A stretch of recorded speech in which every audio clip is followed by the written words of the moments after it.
وہ جس طرح آج کل ہے جی وہ کہتا ہے جی مجھے حکومت دو، کہتا ہے مجھے حکومت دو، یہ لو جی حکومت پڑی آپ کر کے بتاؤ.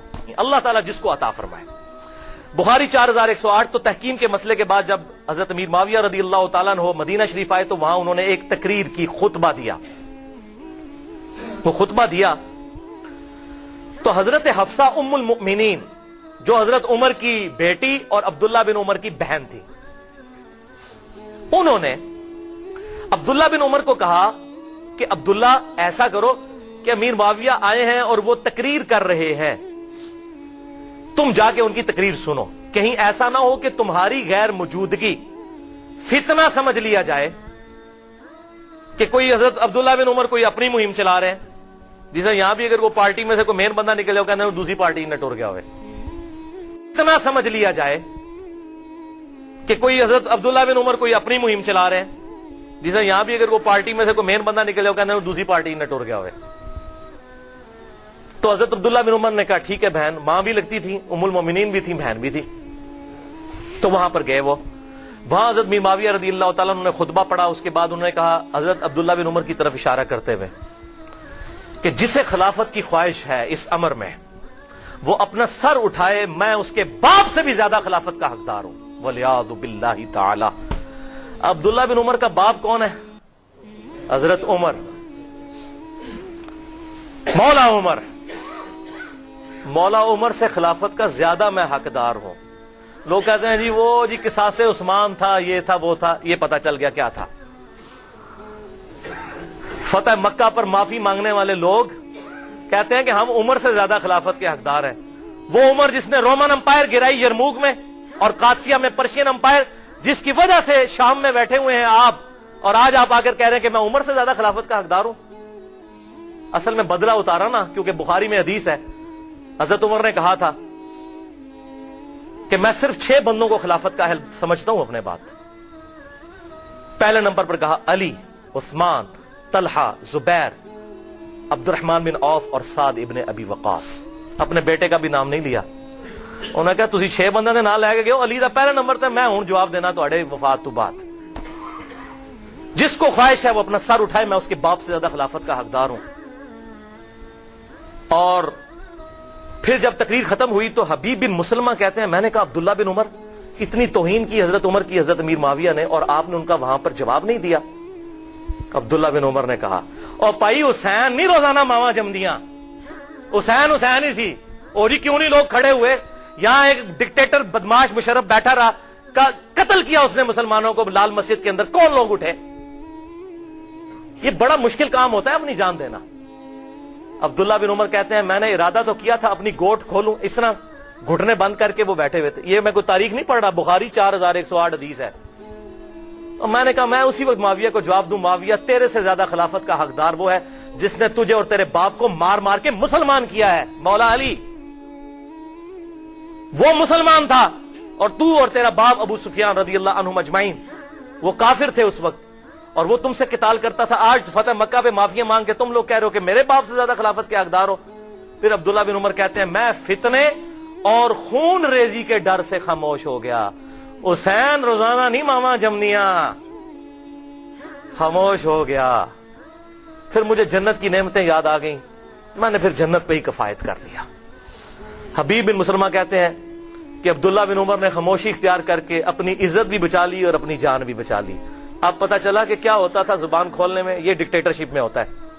اب یہاں پر انصاف کا تقاضا ہے، میں آپ کو سائملٹینیس کنٹراسٹ دکھاؤں. وہاں انہوں نے کہا میں عبداللہ بن عمر کے باپ سے زیادہ خلافت کا حقدار ہوں، حضرت امیر معاویہ رضی اللہ تعالیٰ عنہ نے. اور مولا علی کیا کہہ رہے ہیں؟ صحیح بخاری 3671.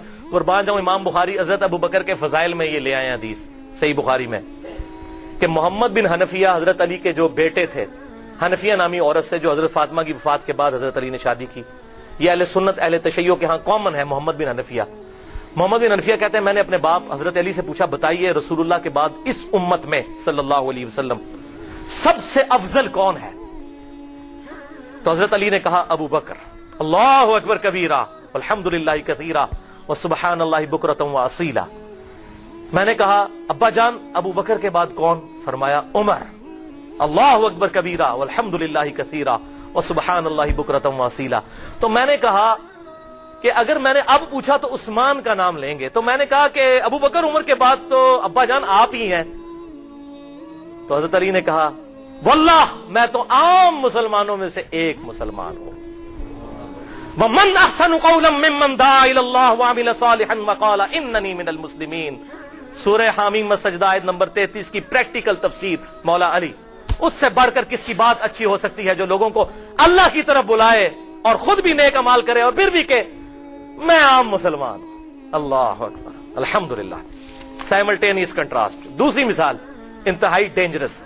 صحیح مسلم میں 4776 ہے، کتاب الامارہ چیپٹر میں عبداللہ بن عمر بن عاص خانہ کعبہ کے سائے میں بیٹھے ہوئے تھے، صحابی ہیں رضی اللہ تعالیٰ عنہ.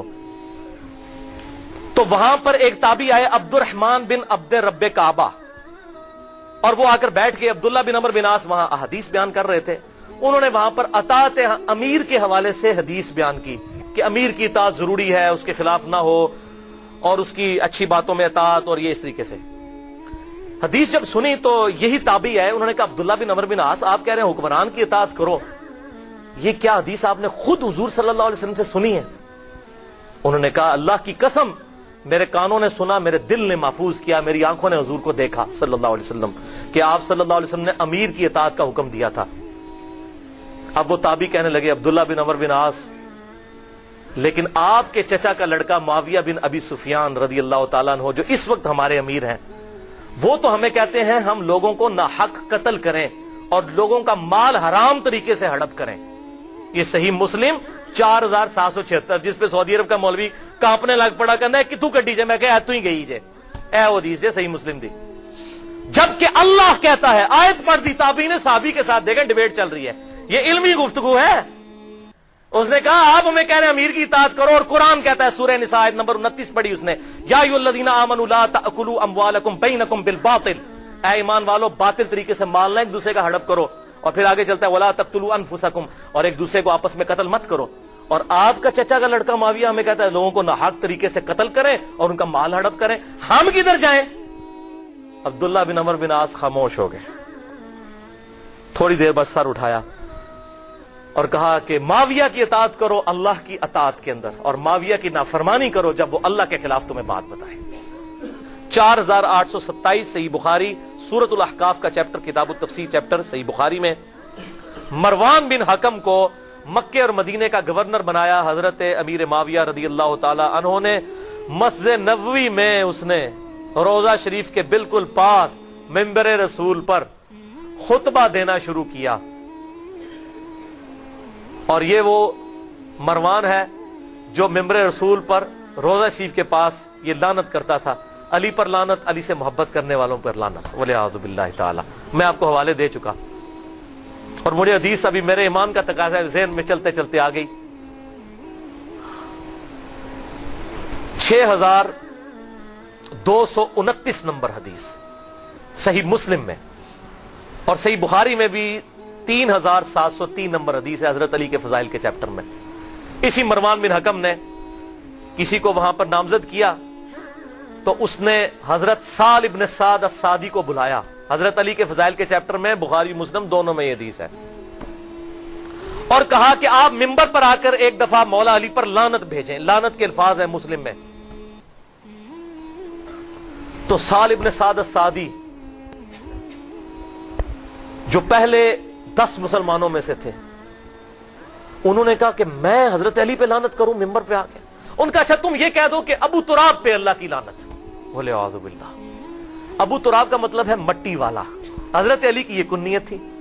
تو اس نے کہا چلو تم کوڈ ورڈ میں بات کر دو، کہہ دو ابو تراب پہ اللہ کی لعنت، مٹی والے پہ. اور یہ حقارت سے بنو امیہ ابو تراب کہتے تھے. حضرت سال ابن سعد نے کہہ مارا، انہوں نے کہا واہ واہ، اوے مولا علی تو ابو تراب نام سے اتنا خوش ہوتے تھے، کسی اور نام سے اتنا خوش نہیں ہوتے تھے، اور تم کہہ رہے ہو کہ ابو تراب پہ اللہ کی لعنت. پھر وہ ذرا ٹھنڈے پڑے، انہوں نے کہا میں کبھی بھی مولا علی کو گالی نہیں نکالوں گا. انہوں نے کہا اچھا بتائیے ابو تراب نام کیسے پڑا حضرت علی کا؟ انہوں نے کہا سنو. پھر ایک دفعہ حضرت علی اور حضرت فاطمہ کے درمیان چپکلش ہو گئی، میاں بیوی تھے. حضرت علی ناراض ہو کے گھر سے چلے گئے، مسجد نبوی میں جا کر لیٹ گئے زمین کے اوپر. حضور صلی اللہ علیہ وسلم آئے اور کہا فاطمہ کدھر ہے علی؟ ان کا یا رسول اللہ ناراض ہو کے چلے گئے ہیں. آپ صلی اللہ علیہ وسلم نے فرمایا ایک صحابی کو کہ جا کر ڈھونڈ کر لاؤ. وہ ڈھونڈنے گئے تو حضرت علی لیٹے ہوئے تھے. حضور کو آ کے بتایا, حضور خود تشریف لے گئے. حضور صلی اللہ علیہ وسلم نے حضرت علی کو اٹھایا, اپنے مبارک ہاتھوں سے جسم سے مٹی صاف کی اور کہا اٹھ ابو تراب, اٹھ ابو تراب, اے مٹی میں لپٹنے والے اٹھ. اس دن سے حضرت علی اپنے آپ کو ابو تراب کہتے تھے, حالانکہ آپ کی کنیت ابو الحسن تھی. صحابہ آپ کو ابو الحسن کہتے تھے, وہ کہتے ہیں مجھے ابو تراب کو. جیسے حضرت ابو ہریرہ کو بلیوں والا ابو ہریرہ, نام تو ان کا عبد الرحمن تھا, وہ بلیوں کے بچوں کے ساتھ کھیلتے تھے, اپنے وہ کرتے کی آستین میں ڈالتے تھے. حضور نے کہہ دیا ابو ہریرہ نام مشہور ہو گیا. تو اس طریقے سے ابو تراب ان کا نام پڑ گیا. انہوں نے کہا مولا علی تو اس نام سے خوش ہوتے تھے اور آج تم مجھے کہتے ہو کہ میں ان پر لعنت کروں, والعیاذ باللہ تعالی. بہرحال یہی مروان بن حکم, اس کو حضرت میر معاویہ نے گورنر بنا دیا تھا. اسی خبیث کی وجہ سے حضرت عثمان بھی شہید ہوئے. اسی نے وہ جعلی مور لگائی تھی جس کی وجہ سے ایک حضرت عثمان کے خلاف جو ہے وہ تحریک برپا ہو گئی. اس کو گورنر لگایا. صحیح بخاری 4827. اس نے خطبہ پڑھا مسجد نبوی میں اور کہا کہ یزید بن معاویہ بڑا اچھا آدمی ہے, یزید بن معاویہ بڑا اچھا آدمی. لوگ کہہ رہے ہیں یہ کون سا خطبہ ہو رہا ہے کہ یزید بن معاویہ بڑا اچھا آدمی ہے. اور پھر اس نے کہا کہ اللہ تعالیٰ نے امیر المومنین حضرت معاویہ بن ابی سفیان رضی اللہ تعالیٰ عنہ کو ایک بڑی اچھی بات سجھائی ہے. وہ امت کے وسیع تر مفاد میں چاہتے ہیں کہ اپنے بیٹے کو اپنے بعد خلیفہ نامزد کر دیں. ادھر ہمارے حکمران بھی کہتے ہیں نا امت کے وسیع تر مفاد میں, پاکستان کے وسیع تر مفاد میں. اچھا, وہاں پر حضرت ابو بکر کا بیٹا کھڑا ہوا, عبد الرحمن بن ابی بکر, حضرت عائشہ کا بھائی. اور امام بخاری نے نقل نہیں کیا کہ اس نے کیا کہا, انہوں نے کوئی چوبے والی گل کی تھی. او میں گل دسنا کیڑی ہے. اس نے ایک بات کی, انہوں نے صحابی تھے وہ, اور مروان تڑپ اٹھا. اس نے کہا پکڑو اس ابو بکر کے بیٹے کو. ایسی کی تیسی یہ لوگ حکمرانوں کے خلاف بولتے ہیں, کلمہ حق بلند کرتے ہیں. حضرت عبد الرحمن بن ابی بکر جو ہے بھاگ کے حضرت عائشہ کے حجرے میں چلے گئے. حضرت عائشہ اسی مسجد نبوی کے ساتھ حجرہ تھا حضور صلی اللہ علیہ وسلم کی قبر مبارک کے پاس, وہاں جا کر پناہ لی. تو مروان پھر بھی اس کا غصہ نہیں ٹھنڈا ہوا. باہر سے حضرت ابو بکر کی اولاد کے بارے میں اس نے الفاظ استعمال کیے. تو عبد الرحمن بن ابی بکر وہی ہے نا جس کے بارے میں قرآن میں سورۃ الاحقاف میں آیت نازل ہوئی ہے کہ یہ کافر کہتا ہے اپنے ماں باپ کو کہ تم مجھے کہتے ہو کہ مرنے کے بعد مٹی سے دوبارہ زندہ کیا جاؤں گا, یہ جھوٹے وعدے تم مجھے دیتے ہو. ابو بکر کے بیٹے کہ تیرے بارے میں آیت ہے, تو ہے وہ کافر, والعیاذ باللہ. حضرت عائشہ سے نہ رہا گیا, انہوں نے کہا اسکت, خاموش ہو جا. آل ابی بکر کے بارے میں قرآن میں کوئی آیت نازل نہیں ہوئی سوائے میری شان میں جو اللہ نے سورہ نور میں اعلان برات کیا تھا, مجھ پر تہمت لگی تھی. تو آج آل ابی بکر کے بارے میں یہ بات کرتا ہے. یہ تو تھی بخاری میں. اب اس کی حدیث کا ترک المستدرک للحاکم میں 8483, سنن نسائی الکبریٰ میں 11491, اور تفسیر ابن کثیر میں اسی جگہ پر امام ابن کثیر یہ سارے ترک لے کر آئے. اور فتح الباری میں صحیح بخاری 4827 کی شرح جو فتح الباری ابن حجر اسقلانی نے لکھی, انہوں نے یہ سارے ترک نقل کیے کہ وہ کہا کیا تھا. جب اس نے کہا نا اللہ تعالیٰ نے امیر المومنین کو یہ بات سجھائی ہے کہ وہ امت کے وسیع تر مفاد میں اپنی اولاد کو خلیفہ بنانا چاہتے ہیں, تو ساتھ اس نے کہا جیسا کہ ابو بکر نے بھی تو عمر کو خلیفہ بنایا تھا. تکو ذرا, کدھر ابو بکر, حضرت عمر کوئی حضرت ابو بکر کے بیٹے تھے؟ حضرت ابو بکر کے تو 2 بیٹے جوان تھے, محمد بن ابی بکر, عبد الرحمن بن ابی بکر. تو عبد الرحمن بن ابی بکر وہیں بیٹھے تھے. انہوں نے کہا او تو سیدھی طرح کیوں نہیں کہتا تیرا امیر المومنین معاویہ بن ابی سفیان کیسر و کسرہ کی سنت کو زندہ کرنا چاہتا ہے, ابو بکر اور عمر کی سنت نہیں. ابو بکر اور عمر نے اپنی اولاد کو نہیں نوازا, اور تیرا امیر المومنین اپنی اولاد کو نوازنا چاہتا ہے. ابو بکر کا بیٹا تھا, جینز ابو بکر کے تھے. جوش میں انہوں نے جب یہ کلاس لی, پھر انہوں نے کہا پڑھو انہوں, بول رہا ہے اے گل ہوئی سی. پھر وہ چھپ گئے, اور یہاں پر حضرت عائشہ نے پھر اس کو چپ کروایا مروان کو, اور ساتھ ایک بات کہی جو اس حدیث میں موجود ہے, اور کہا مروان تو ابو بکر کی اولاد کے بارے میں بکواس کرتا ہے, تیرے باپ کے بارے میں حضور صلی اللہ علیہ وسلم نے فرمایا تھا حکم پر لعنت, حکم کی اولاد پر لعنت. تو اسی حکم کا بیٹا ہے مروان بن حکم. تو اپنے باپ کی پشت میں تھا جب اللہ کے نبی تجھ پر لعنت کر کے گئے تھے. یہ حضور کی غیبی خبریں, الحمدللہ.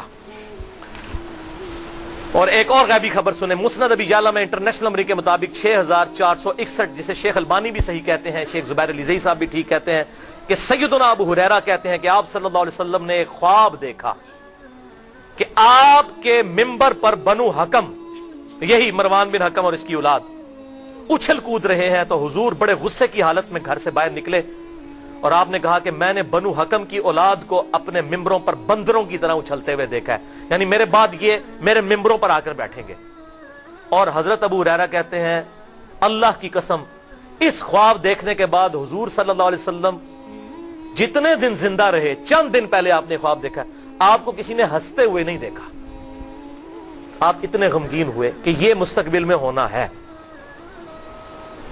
تو آپ صلی اللہ علیہ وسلم نے امت کو پہلے ہی اس حوالے سے خبردار کر دیا۔ اور صحیح بخاری میں 3605 نمبر حدیث ہے، حضرت ابو ہریرہ کہتے ہیں کہ حضور صلی اللہ علیہ وسلم نے مجھ سے ارشاد فرمایا تھا کہ میری امت کی بربادی قریش کے چند نوجوان لڑکوں کے ہاتھوں میں ہوگی، اور حضرت ابو ہریرہ کہتے ہیں میں اگر چاہوں ان لڑکوں کے نام، ان کے قبیلوں کے نام، ان کے ماں باپ کے نام بھی بتا دوں، حضور مجھے بتا کر گئے تھے۔